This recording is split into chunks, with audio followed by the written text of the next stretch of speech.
So the moderator for this session is Fred Mars, so I'm going to welcome him back to the podium. He's a COO TravelForAll and President of FJM Solutions, and Fred is coming up with 3 or 4 panellists. So Fred, please come up and bring your panellists up with you, and I'll just move some chairs as well.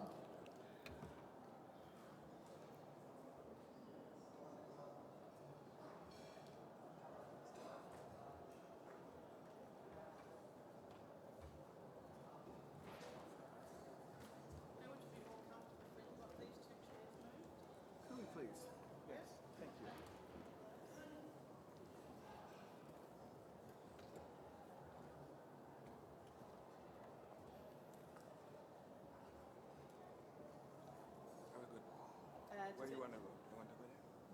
And we'll move one more as well. What is Yasmine? We're trying to find her to sit on the... We're starting now. Yasmine, we can't find Yasmine.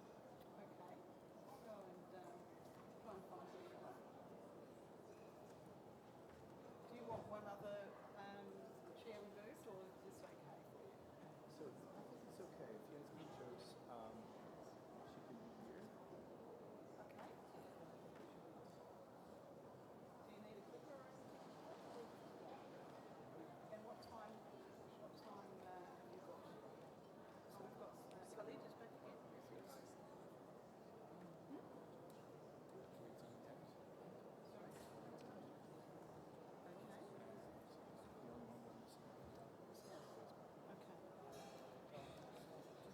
Just a moment, ladies and gentlemen.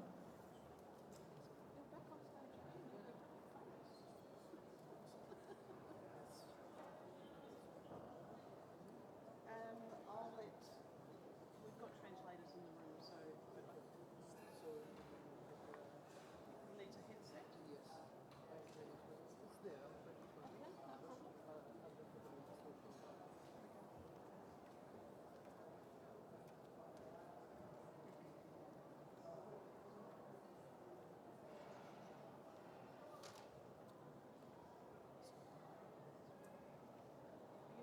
It's all in English, is it?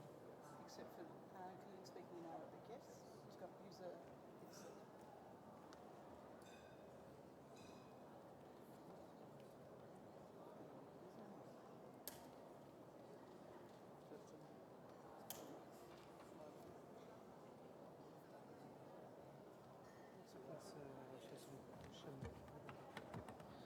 We've just lost one of the panellists. I'm going to do a bit of a run around the summit to see if I can find her. Fred, please start, and then if I find Yasmine, I'll bring her up. Okay. We'll need translation. Khalid, تعال يا We need a translation because they're going to talk in Arabic. Could I have another headset, please? Thank you.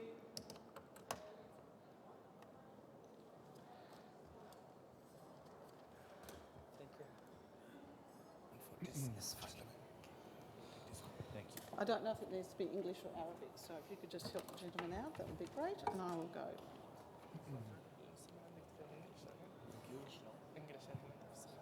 I'm going to grab one of those two.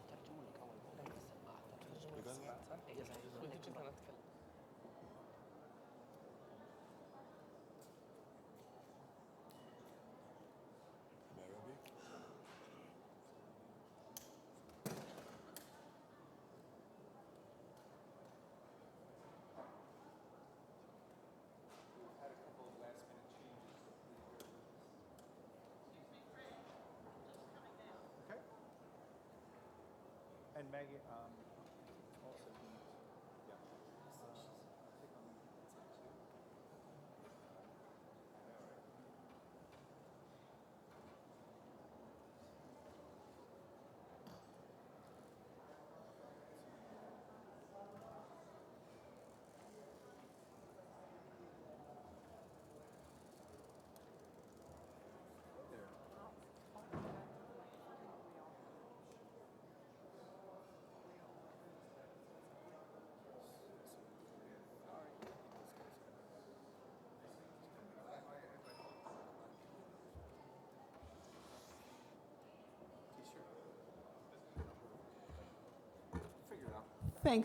Thanks. We moved the sessions forward, so Yasmine's had to do a little bit of a trek from the other side of the hall. So we're just going to pop a few headsets on and then we can commence. Thank you.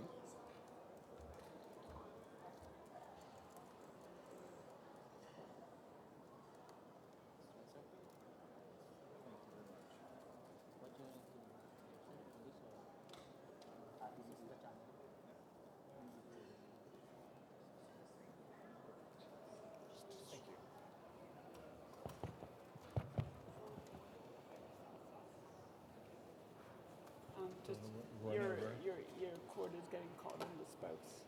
All right. Shade water. So we need one more glass. Oh, I don't need one thing. No need? You don't need?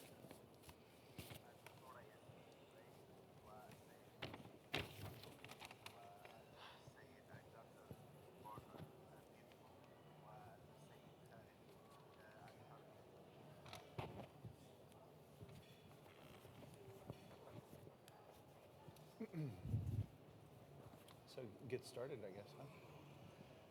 Well, first of all, apologies for the, I think we have everybody now, and we'll get started. So wanted to welcome everyone. My name is Fred Maas, as Maggie mentioned, and I'm joined today by some really great people with some really great stories. And as Maggie mentioned, our topic is going to be our travelers with disabilities getting the right information, appropriate information through media and online. Yep.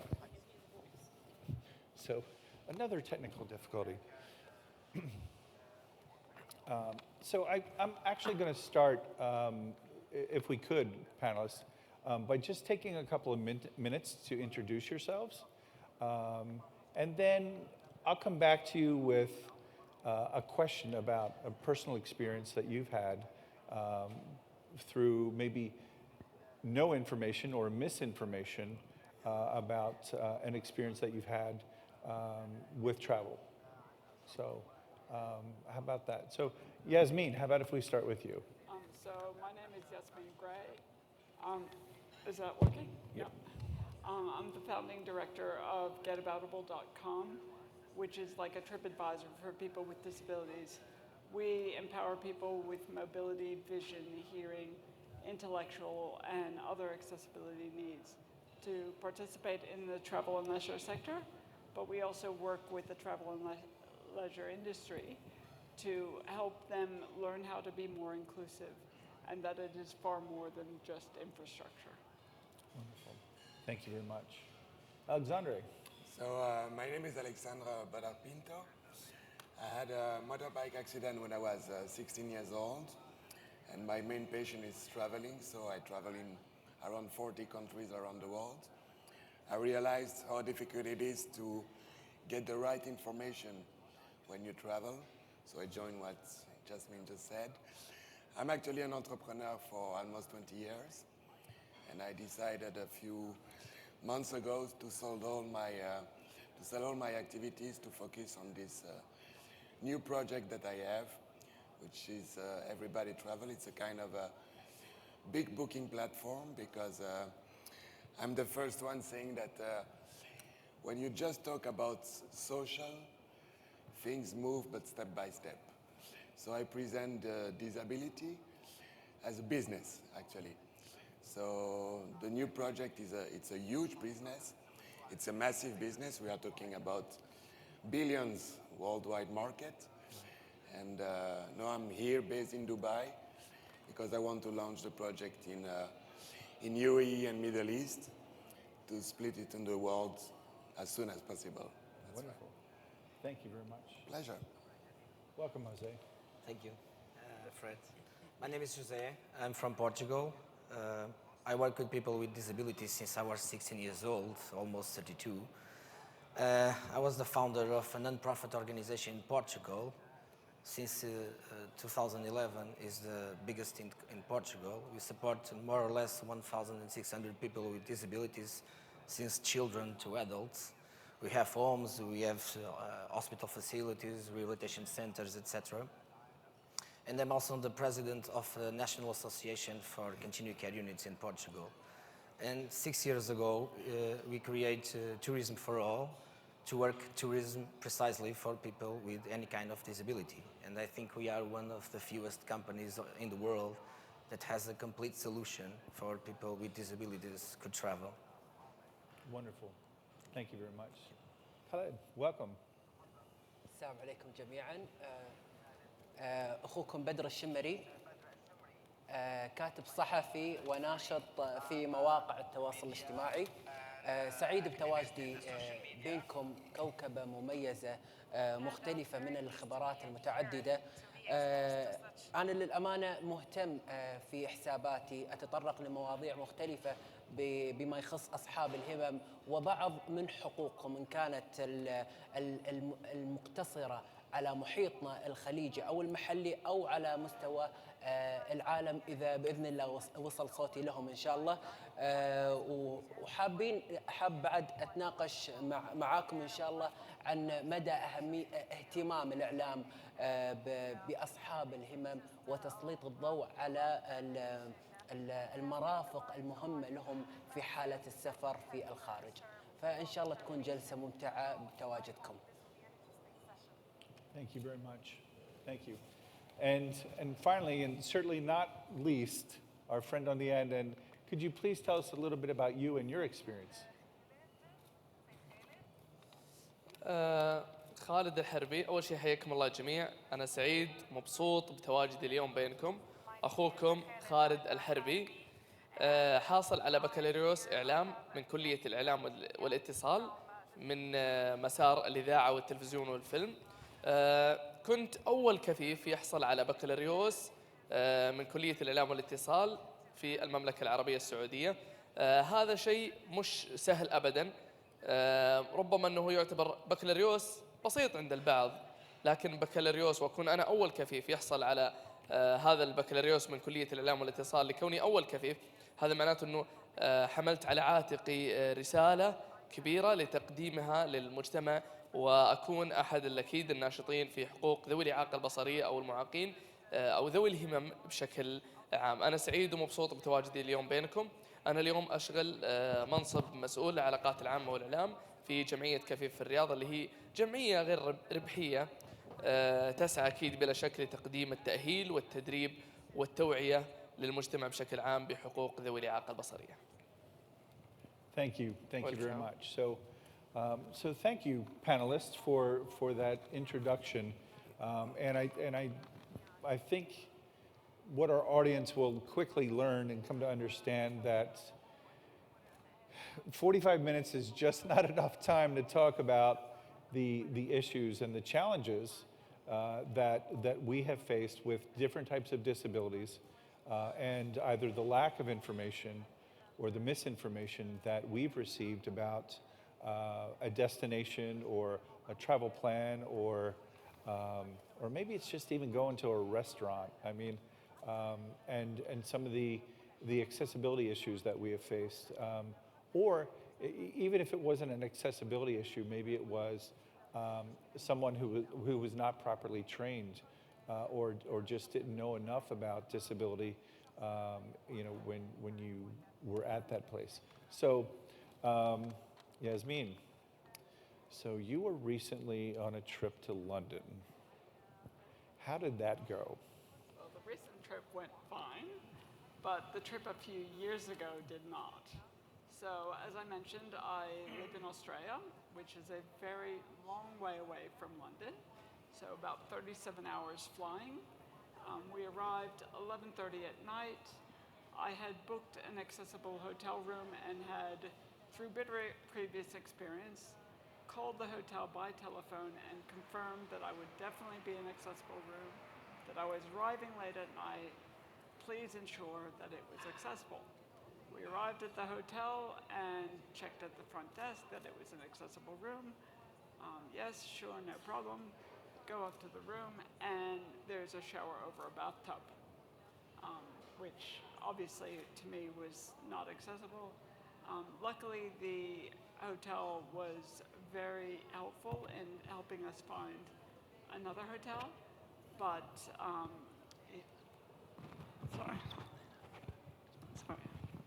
sorry.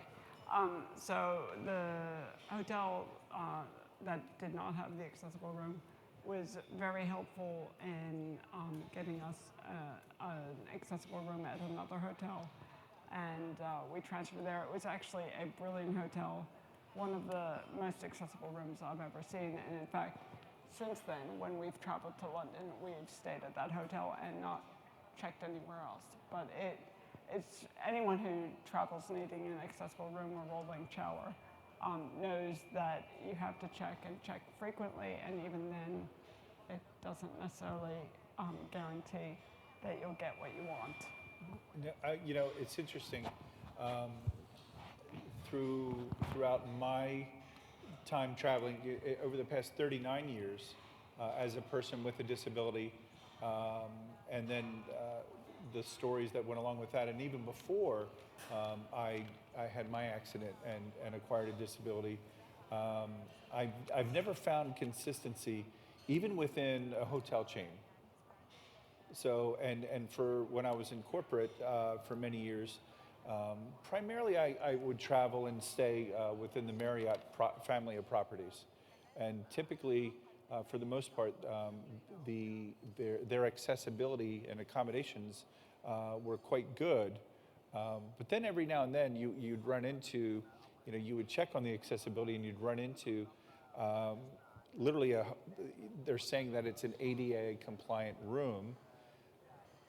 But I would get to the room and literally, and I'm not kidding, the bed would be as high as, almost as high as my shoulders, or the thermostat to the room is behind the heavy chair in the corner, or the iron in the, you know, because you got to press off your dress shirts for your meetings, is in the top of the closet. And I'm pretty strong with my arms, and so I could reach that, but I immediately think about the person who can't or would have difficulty.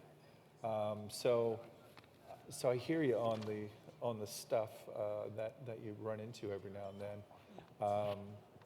Interesting. So building on that a little bit, for what you just said, Yasmine, Jose, tell me a little bit about your experiences, and even with air travel, or something that you've encountered or wish had been different. Well, I have many clients from all over the world. Speaking in accessibility in general, there are better cities than others, but sometimes you have a great city which is completely accessible, but always the same problems with the public transportations, few taxis, the buses, some are accessible, others are not. Some metro stations are accessible, others are not. And those who are accessible, sometimes the lift is broken. Many complaints about airline companies, because I always tell to my people that the most thing which is more complicated and costs an effort is to travel by plane for many people who wants to travel and visit other countries on vacations or even at work. The most difficult part is airline companies. The space, don't have an accessible bathroom on board. For example, I would love to that airplanes could have the same system that I have in my vans or in my buses, because they have that structure which is simple to take off seats. Right. And you guys could take your own wheelchair to the plane. They could put this system next to one of the plane doors and put an accessible bathroom nearby, so you could stay in your own wheelchair. And because many times the wheelchairs are broken because they are not with you, they are going with the other bags, and some people have care with that, other people don't have it and broke the wheelchair. This is most of the complaints that I have for people I know and for our clients. It's true. You know, and it's interesting, as much as we will read or we'll hear about things that are supposed to be accessible or should accommodate somebody with a disability, we still run into the issues. And even when you put your trust in the airline to put your chair, you know, in essentially in baggage in the cargo hold. I know if I've had my chair damaged, gosh, probably a half dozen times or more just in the past 3 years. And you would think that there would be some special area, not just for wheelchairs, but Baby cars, strollers, yes, you know, and you name it, because let's face it, for me and many others, without the chair, which essentially are my legs, I'm not going anywhere without it. So I think that needs to change too. I really think so, because the wheelchair is a part of you. Right, exactly. You need it. Yes. So it should treat you like this. So the wheelchair always be with you. And I want to go back to a statement that I made earlier this morning. I think part of the thing, and even with information that's either in social media or it's online or in other means, I think as a community, people with disabilities, we need to do a better job of informing and being consistent with that information. I think we try hard, but I think opportunities like this will give us a better platform to get the right information out and to do it consistently. Alexandre. Yeah. So tell me a little bit about things that you have encountered with either information or misinformation or other when it comes to accommodation. Actually, for me, the biggest problem is indeed the access to information, because I'm the first one saying that we don't need every single hotels to be accessible if we talk about hotels. But at least to know which hotel is accessible, which hotel is friendly to the needs that we all have, because everyone has different needs. Yes. Could be a mental handicap, could be physical handicap, could be any kind of, let's say, reduced mobility or mobility issues. If we are not talking only about handicap, but pregnant women, families with babies and so on, we all have different needs. Yeah, like this? Okay. Yeah. So as I was just saying that we all have different needs when we travel. So for me, the most important is the access to information. And that's what I'm actually working on, a big project. Because it's not only about hotels, it's about transport, accommodation, venues, activities, everything. So actually I'm working on a project which is a kind of project that you are already doing. It's a mix of, let's say, Booking.com, Expedia, and TripAdvisor, dedicated to any kind of special needs. So I can talk during hours about my own experience. I guess we can all talk about difficulties, issues, but I think it's time to find the solutions. And it's better to talk about the solutions than the problems, because there are a lot of problems. I can just give you a small example. It's just not only about hotels, but 2 weeks ago, I live here in Dubai now, and in my tower there is a steam bath. That steam bath was not wheelchair friendly. So what happened, they helped me to get inside the steam bath, hammam as they call it here. And as it was not accessible, they left me inside without my wheelchair. They closed the door, and what happened, I told them I can stay there 15, 20 minutes. I told them just come back after 15 or 20 minutes. What happened is that the steam came out really too hot, and it completely burned my legs. You cannot see it now because I put a jean, but I'm completely burned 2nd and 3rd degrees. So I have to go every day to hospital to make treatments and so on. I was stuck inside the steam bath. Cannot go out because was not wheelchair friendly, and I was seeing my chair outside. It's a chance that the guy came after 5 minutes, security guy, just to check if everything was okay. Because if he didn't, the doctor told me that I would be dead. Because the steam, hot steam, could come in the lungs, and I would not be here today. So this is a kind of example that it's not related to hotels only. We have a lot of things to do, like in terms of venues, in terms of buildings, in terms of tourism in general. But if I had the right information since the beginning, I could probably adapt my my trip. I could probably adapt my apartment and stuff like that. So access to information is for me really, really important.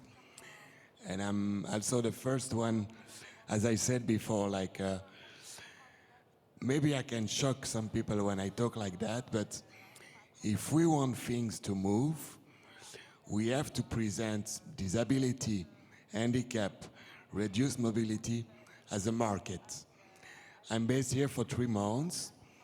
I guess people here will probably agree with what I'm saying, I hope.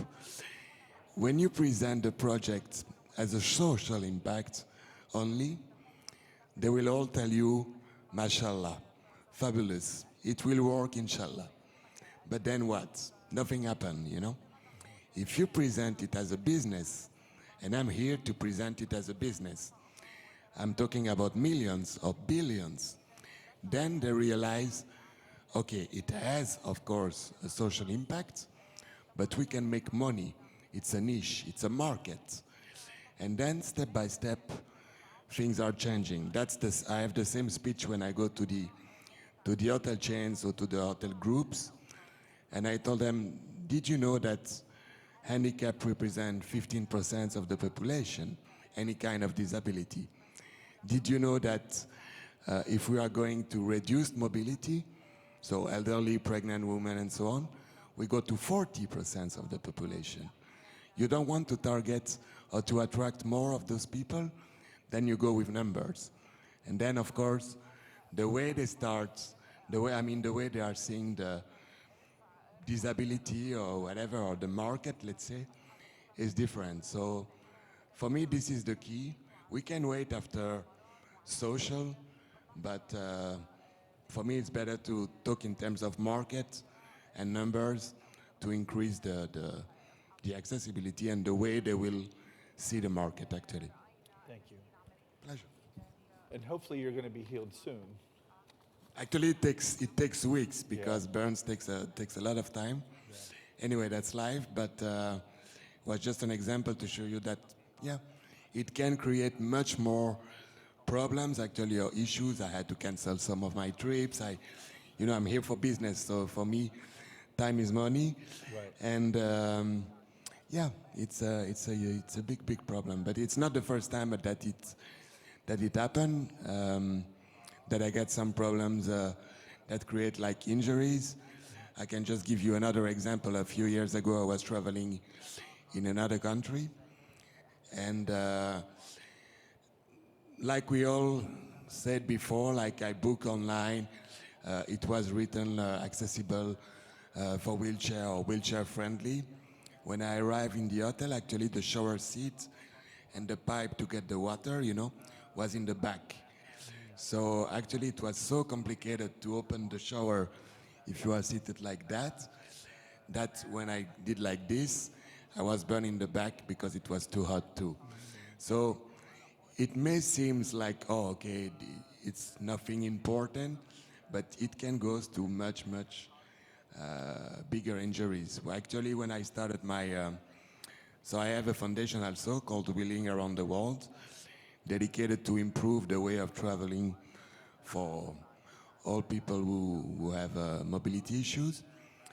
And what pushed me to start that foundation, I was traveling in another country like 6 or 7 years ago, and I was talking with a guy. This guy was like 60 years old. He was in a wheelchair, and he was explaining me that He doesn't have so much money and so on. You know, he never traveled, or almost never. And he told me, I'm becoming old. I know that my health is not so good and so on. I had a dream 1 year earlier. It was to invite my entire family to travel all together with his kids, grandkids, and so on. And then I asked him, and how was it? And I realized that guy was like suddenly really sad. I can see like tears in his eyes. And he told me it was a nightmare. And I said, why? And he told me like, he booked the hotel for his entire family. And he told me the hotel was not accessible as it was supposed to be. So the second day of the holidays, let's say, he fell on the floor and he injured himself. So he spent the entire holidays at the hospital. And he told me, I will never travel again. So I decided at that time, okay, it's time to change, you know, and do as much as I can, let's say, to improve step by step, to do some lobbying and to improve the tourism industry. That's why. Thank you, Alexandre. Khalid, with your experience here in Dubai,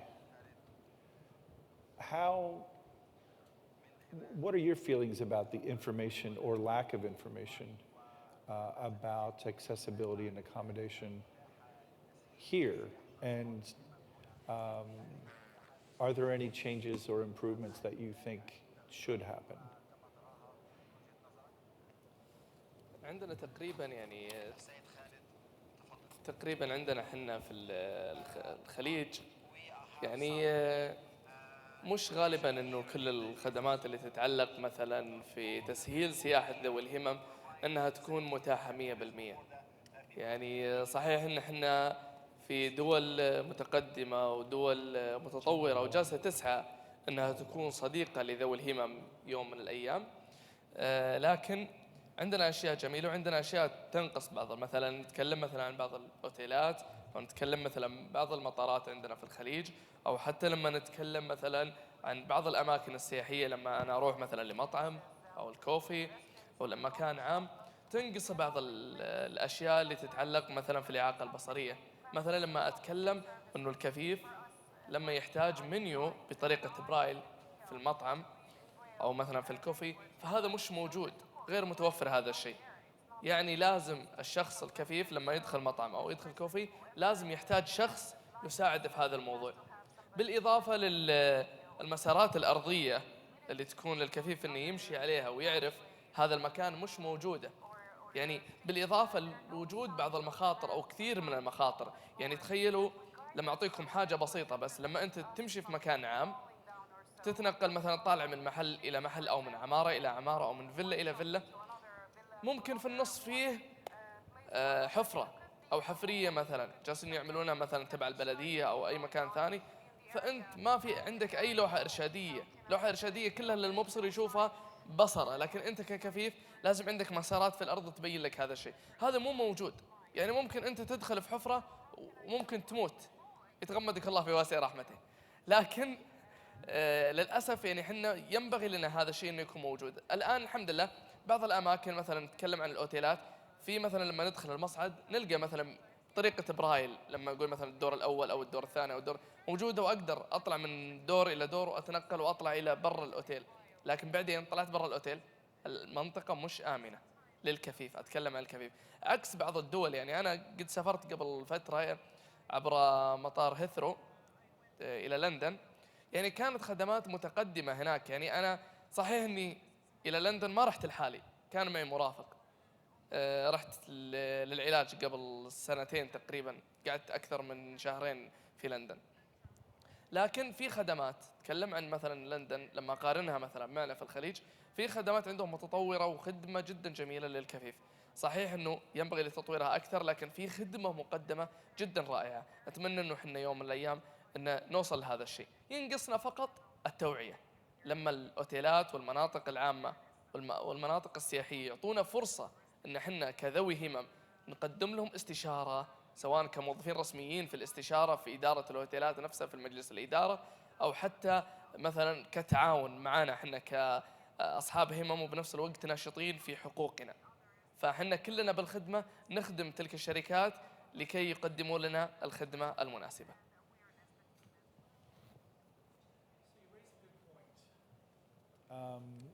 And again, I think part of what you said goes back to consistency about information across service providers.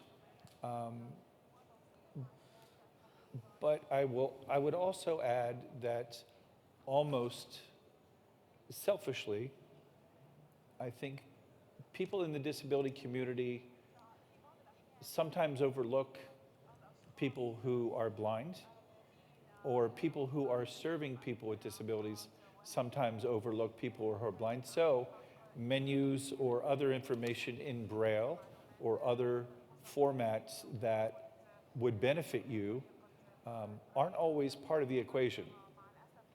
And again, that goes back to an earlier statement that I think we need to get better at informing and letting people know what our specific needs are as a community, and then keeping people accountable, holding them to task, and making sure that that information is getting through for us.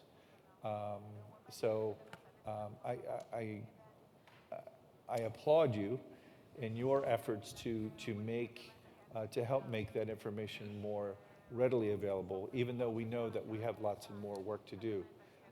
So Khalid, tell me about your experience and what your thoughts are about what are the solutions? How could we make this better? How could we work together to make a difference?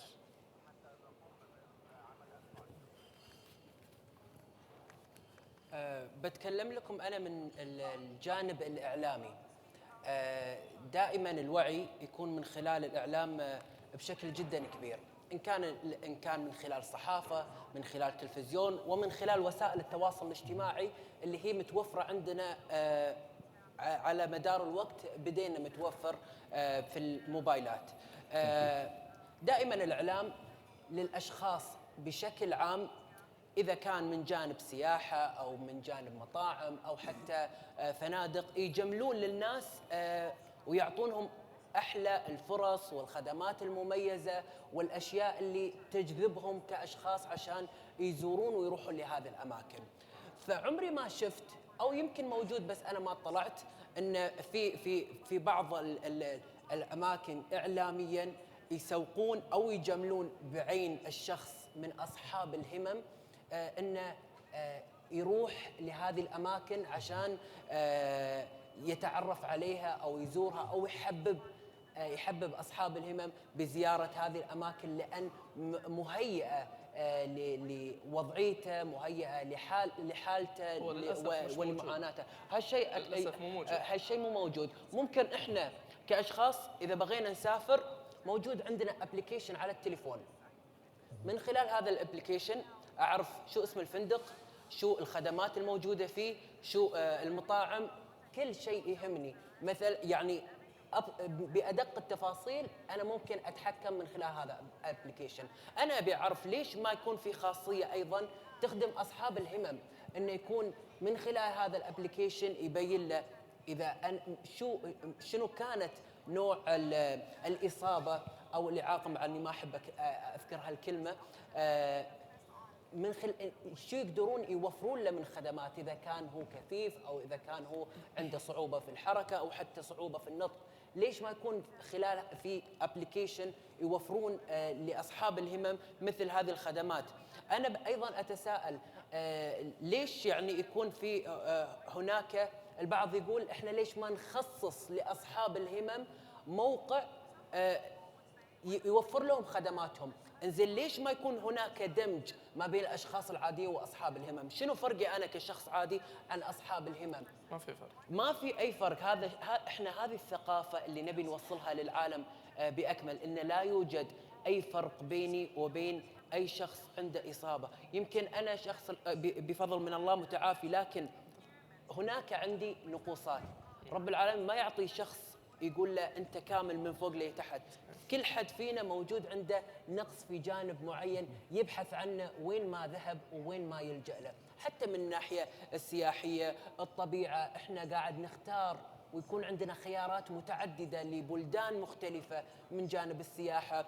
إذا أنا أحب الطبيعة أو إذا أنا أحب البحر أو إذا أحب البر، شنو ما كان. هل هالخيارات متوفرة لأصحاب الهمم؟ هل موجود عنده الخيارات المتعددة ولا هو عنده بلدان محدودة ممكن يجد فيها الخدمة اللي ممكن تناسبه؟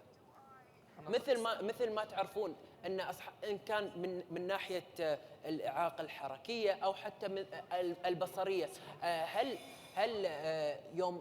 يوم يذهب لهذه الاماكن متوفرت له خدمات تساعده انه يتحرك باريحيه، يكون مرتاح حتى نفسيا ومعنويا يوم يذهب لهذه الاماكن؟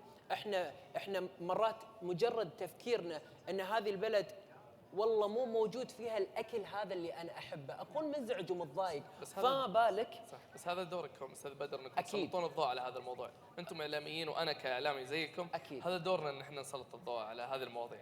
من المهم تسليط الضوء، وايضا انا اقول لك انا اعتب ايضا على اصحاب الهمم. اين وجودكم انتم كاشخاص واقعين في هذه المشكله؟ ما في فرص تتاح لنا. شوف، الفرصه انت تصنعها لنفسك. الحين وسائل التواصل الاجتماعي، في اشخاص مش اعلاميين، في اشخاص مش ذاك التاثير، بس يقدر يطرح بس قضيته احنا نقدر بنفسه. نوصل من خلالها، صدقت، لكن أكيد. انت تسوي اللي عليك. يعني انا اتكلم عن نفسي، عندي فلورز في التويتر اكثر من 40,000 متابع. ما شاء الله. تمام، وانا نشيط وانا اعلامي، قدمت برامج في التلفزيون والاذاعه في الام بي سي وروتانا وغيرها من الشبكات الاعلاميه الشهيره، لكن هي مجرد فتره تقيم فيها البرامج ثم تروح، خلاص يجي اللي بعدك. لكن لما تتاح لنا الفرصه، عندي افكار كثيره وانت عندك افكار كثيره، أكيد. لما تتاح لنا الفرص كاعلاميين، وانا من ذوي الهمم وبنفس الوقت انا اعلامي، اذا اتيحت لي الفرصه اكيد اني ابى انا اقدم، وانا اسعى للفرصه، انا اسعى للفرصه انها تتاح لي. لكن انا ما اقدر امسك كاميرا التلفزيون او المايكروفون حق الاذاعه واقول لهم يلا افتحوه خلوني اتكلم، ما اقدر افرض نفسي. بس انت تعرف، يمكن انا اختلف معك بجانب واحد. حاليا مواقع التواصل الاجتماعي فتحت تاثيرها صحيح. يطغى على الاعلام التقليدي اللي هو صحافه صحيح، وتلفزيون. لكن تفاعل. يعني مثلا انا الان انتجت ماده عبر وسائل التواصل الاجتماعي، انا عندي مثل ما ذكرت لك الاف المتابعين عبر السوشيال ميديا. نعم. لكن اقدم خدمه، لكن لما انت اجيك كاعلامي صحيح، واروح للاعلام الاخر والاعلام الثالث والاعلام الرابع، اقول سلطوا الضوء او انشروا حسابي عندكم مثلا انه انا جالس اقدم رساله، تكلموا عن موضوعي اللي انا جالس اقوله. يعني اوكي، ممكن انا الكلام اللي وصلته وصل ل 20,000 متابع او 10,000، لكن طيب في ملايين البشر المفروض توصل لهم هذه الرساله. مساعدتكم انتم كاعلاميين على الخدمه والشغله اللي انا اقدمها، هذا يساعد اني اقدر اقدمها لشكل واسع مره. صحيح. وانا ايد واضم صوتي لصوتك، واتمنى يوصل هالكلام لاخواننا الاعلاميين او المؤثرين في مواقع التواصل الاجتماعي. صح، احنا نقدم الرساله علينا، لكن انتم وقفوا معنا وادعمونا، ادعموا حساباتنا، حسابي ادعموه. طيب وقفوا معي، انا اقدم رساله ايجابيه بوجهه نظركم، ادعموني بحسابي. ومن المهم ان الاشخاص يعرفون ان متطلبات اصحاب الهمم ليس هو تعاطفا معه، بل هذا حق من حقوقه يجب ان يتوفر له. ويبغى يكون عنده امكانيه، يبغى يتمكن. So here's a thought, and Bodart, I apologize. I called you by your wrong name, and I apologize. So I think we all know that people with disabilities are the most overlooked and most underrepresented people and community in the world. And if we were to look at media and television and the representation of people with disabilities, more times than not, you have an able-bodied actor playing the part of a person with a disability. Less than 2% of actors and people on television actually have a disability. And again, hopefully that will change. I do think that if we continue to have more representation in the media through stories, through our own success stories, or other ways where people with disabilities are somehow highlighted for owning a business or something they may do, that it becomes the norm and not the exception. But again, I think part of that falls on us to help better educate the general community about what we can do versus what we can't, and focus on our ability.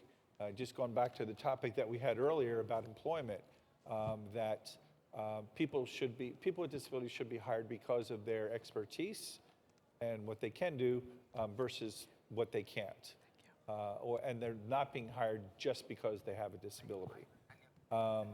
So we talked about our experiences and the issues, and we know that there are lots of issues that we face or have encountered or have heard about. So how do you think we can make it better? How can we be part of the solution and change it? Jose. I think it's only be by law, but even so is not enough. By law, imagined airplanes must have accessible bathroom. By law, a restaurant should have a print for anyone that goes to take a meal. They print in Braille in any language. Right. Or imagine, like I saw in the fair yesterday, there's a glove in the sign language that, for example, someone in Portugal in the monument could use Portuguese Sign Language, and they translate it to a cell phone in the Chinese Sign Language, which is great. There's lots of technology. Right. So by law, companies should obligate to do that, but even so, it's important to have certification, because if an hotel, by law, she must say that I have an accessible, nice accessible room. Right. But when you went to London, the room was not accessible. So by law also, they should certificate it. Yeah. So don't they give bad information, because the information must be certificated. For So- people have sure that the things work. Yep. So it's interesting. So in the U.S., speaking of laws, you think about the accessible parking spaces, for one example. So in the U.S., in most states, if someone who does not have the right placard or identification on their car that they should be parked in that space reserved for people with disabilities, their fine ranges from, if they're caught, from, I don't know, $25 US to maybe $300 US. And so I wrote an article a long time ago about the abuse of those parking spaces and how many people all the time, because they're in a rush or it's holiday season and they want to get in and get their presents or whatever it is, are abusing those spaces. And I asked the local police why the fines were only $25 or $300, whatever it was. And he said, well, you know, we don't want to inconvenience the driver who's paying the fine. And I said, whoa, let me get this straight. So the inconvenience really is to the person with a disability who can't use that space because somebody has abused it, but you're worried about what the fine is. I said, why not make the fine $1,000, really hit them in the pocket? Maybe that would be a deterrent, because if you're in a hurry, I'll pay a $25 fine, but I've got my shopping done, right? So why not make it $1,000? And then the answer was, even though there are laws, they didn't feel it was right, which I think in itself is a crime. But I do agree with you. I think through enforcement, better enforcement, and not just put a law out there because it sounds good or looks good, that it actually has to be enforceable. So thank you. Yasmine, what do you think? How can we make this better? I think what you referred to earlier is being more visible. So in terms of travel and tourism, people like us actually traveling and educating as we go. I think that's a very large part of both making it not odd that we're traveling, but also, You hold your mic up a little. sorry, both that it's not odd that we're traveling, but also that businesses, as Alexandre said, see the value in catering to our needs. In terms of specifics, I'll mention Getaboutable earlier this year won the Microsoft AI for Accessibility Challenge, and that was to develop machine learning tools to, well, it's a sentiment analyzer and a recommendation engine. So the idea is to take mass data, so similar to, say, Netflix or Spotify or a lot of these other programs, companies, apps, that basically through the use of millions of users can actually pinpoint our thoughts before we even know them. I mean, I think we've all experienced those sort of applications where we wonder how they recommend what they recommend. How Right, did you right. know me that well? So the idea is to apply that to the accessibility field. So we're going through a process now of collecting contributors, so open information sharing, to better inform those machine learning tools, better train the system. Thank you. Yeah. Thank you. What are your thoughts, Bodart? نفكر بوايد أشياء. من وجهة نظري الإعلام له دور جدا كبير في التأثير على نظرة المجتمع لحقوق أصحاب الهمم، إن كان بشكل محلي أو حتى عالمي. لكن عمره صوت الإعلام ما يوصل مني أنا كشخص قد ما راح يوصل أكثر من الشخص اللي يحس بالمعاناة نفسه. يجب أيضا على أصحاب الهمم يتكلمون ويكون لهم صوت مسموع، والإعلام أكيد 100% راح يدعم هذه المسألة ويدعم صوتهم ويدعم حقوقهم بشكل جدا كبير. أنا كإعلامي أنا ممكن أقول يا جماعة أن هذه حقوق وهم يجب أن يحصلون عليها إن كان في الدولة أو حتى خارجها، لكن المجتمع عندنا عاطفي جدا، فما راح يسمع مني أنا أو يتقبل كثر ما يتقبل بنسبة 95% من الشخص اللي واقع في هذه المشكلة من أصحاب الهمم. فأنا أتمنى من إخواني من أصحاب الهمم يتحركون ويتكلمون بحقوقهم وليس بأشياء هم يتمنونها، لأن الأمنيات من الممكن أحيانا ما راح تتحقق، لكن الحقوق هي اللي راح توصلهم لعندهم بإذن الله يوم يتكلمون. Thank you very much. And again, certainly not عندك شيء least. تقوله؟ اللي ما زيد على كلامك اخوي بدر، لكن في نظرة بعد اخرى اخوي بدر ومتواجدين الحضور الكرام، انه غير المجال الاعلامي حتى تتكلم عن مثلا الوظائف. يعني مثلا الوظائف اليوم، يعني مثلا لما نتكلم مثلا خدمات الدعم الفني اللي تتعلق مثلا بذوي الهمم، يعني مثلا حنا كمكفوفين، يعني استخدامنا مثلا للتقنية يعني يقدم من خلال اللي هو الفويس اوفر اللي في الجوال او الكمبيوتر، تمام. لكن بالنسبه مثلا الاقسام اللي هي الاي تي المقدمه في الشركات او الدعم الفني، تحصل الشخص اللي مثلا يتكلم او انه يقدم خدمات تتعلق بالمكفوفين يكون هو شخص سليم، شخص عادي. طيب كيف الشخص السليم هذا انه يقدم عني خدمه، او انه هو جالس يقول انه الكفيف يحتاج كذا والكفيف الشغله هذه يحتاجها كذا، شلون هو يحكم عليه وهو مش كفيف؟ لكن لما نتيح الفرصه مثلا للكفيف انه هو مثلا يشتغل مثل هذه الشركات الوظائف، يشتغل في اي تي، قسم الاي تي مثلا قسم او بما يتعلق بتقنيات المكفوفين، وقيس عليها اشياء كثيره. يعني الان لما نشوف مثل المؤتمرات والمعارض نحصل اشخاص كثير يتكلمون بحقوق المكفوفين، لكن هم اشخاص سليمين. اتيحوا لنا الفرصه، صدقوني بتلقونا احنا متواجدين وبالخدمه. وانا اليوم شوفوني جاي من الرياض، ورغم اني انا عندي عمل استاذن من العمل عشان اجي اقدم اليوم هنا رساله، لان هذا مكاني. اجي اقدم من خلال هذه الرساله لتوعيه الناس. انا الحمد لله يعني كل فتره في بلد، مره في الكويت، مره في الامارات، مره في لندن، مره في امريكا، مره في كل مكان. ليش؟ هدفنا التوعيه، هدفنا انه حنا نبين للناس حقوقنا، وان حنا اشخاص موجودين في هذه الحياه وموجودين في هذا المكان.